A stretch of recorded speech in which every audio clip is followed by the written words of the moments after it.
Outra pergunta aqui também do Facebook. Vamos lá. Tenho inchaço nos lábios, edema de Quincke e possui psoríase. Será que teria relação? Olha, a gente tem que saber realmente se você tem edema de Quincke, né? O edema angioneurótico, o edema de Quincke. O edema de Quincke, a gente divide ele em investigação, o edema angioneurótico ou angioedema.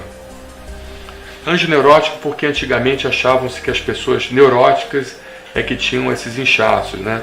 Ninguém tinha ideia exatamente de como funcionava o processo fisiopatológico disso, tá? O processo de doença.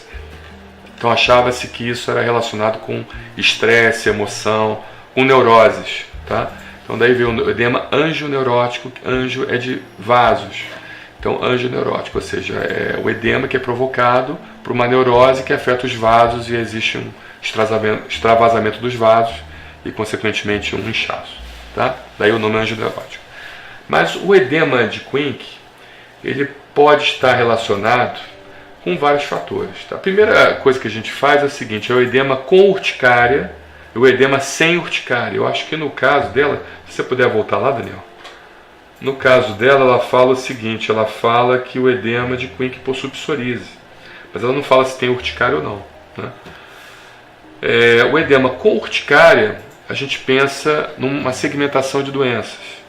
O edema sem urticária, a gente já pensa em outro. Então, o edema com urticária, por exemplo, a gente pensa em alergia, processos alérgicos, processos de hipersensibilidade, doenças infecciosas, pode levar também doenças autoinflamatórias, que é uma outra classificação. A doença autoinflamatória é diferente da doença reumática, né, de autoagressão. A doença autoinflamatória, ela mexe com a imunidade inata, e a doença reumática mexe com a imunidade adquirida, então são outras classificações. Agora, o que eu acho interessante é que você me falou uma classificação aqui, você me colocou um detalhe em relação do seu edema estar relacionado com a psoríase. A psoríase é uma doença reumática, de autoagressão. As doenças reumáticas, a gente tem as doenças maiores e menores. Então, um exemplo de doença maior: lúpus, eritematoso sistêmico, artrite reumatoide, ou seja, várias doenças estão relacionadas com doenças maiores reumáticas. A psoríase é uma doença menor, uma doença reumática menor, que afeta a pele, determinadas regiões da pele, como pode afetar também o corpo inteiro, a chamada psoríase gutata, que você tem várias lesões espalhadas pelo corpo, em forma de gota, e que tem, de certa forma, uma característica de afetar a pele inteira. Tá? Mas essa é uma doença reumática menor. O edema de Quincke pode sim estar relacionado, o edema angioneurótico, o angioedema, ele pode estar relacionado com doenças reumáticas, sim, em atividade. E quem tem uma doença reumática menor, pode ter também uma doença reumática maior. As doenças reumáticas maiores e menores, elas coexistem. Inclusive, é comum você ver um paciente com artrite reumatoide com psoríase. É comum você ver um paciente com lúpus com psoríase, entendeu? Ou seja, a coexistência de doenças reumáticas maiores e doenças reumáticas menores. E que pode dar como consequência o edema de Quincke.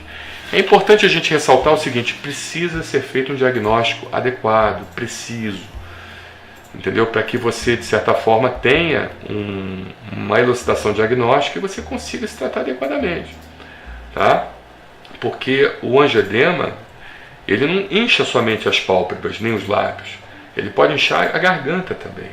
E isso pode levar a edema de glote. Aqui é a glote que nós temos aqui. Quando fecha a glote, você diminui muito a passagem de ar e você pode entrar em insuficiência respiratória, você pode morrer. Então, o que acontece? Quando você tiver um quadro desse de angioedema, de inchaço, é muito importante você procurar a emergência de imediato. Se você não tiver um diagnóstico, principalmente, procure emergência. Deixa o médico dar uma olhada em você, tá? Você não sabe o que está acontecendo com você, você não sabe qual medicação tomar, tá? Teve um angioedema, procura a emergência, com diagnóstico ou sem diagnóstico, tá? Porque existe a chance de fechar a glote e você tem uma insuficiência respiratória por fechamento da glote. Aí não dá tempo, tá bom? Se não tiver um médico preparado, não vai dar tempo de reverter essa situação, tá bom? Então a minha dica é o seguinte: procura um clínico geral, deixa ele fazer os diagnósticos diferenciais dessa doença, deixa ele ver justamente todas as possibilidades de doenças que estão relacionadas com o angioedema, desde um processo infeccioso, até um processo reumático, até um processo autoinflamatório, até uma doença hormonal, o que for, até uma alergia, tá? Deixa ele fazer esse diagnóstico. E sendo feito, ele vai elucidar isso e na hora propícia ele vai pedir ajuda para o alergista então complementar o processo de investigação e então encontrar um diagnóstico mais adequado, tá bom?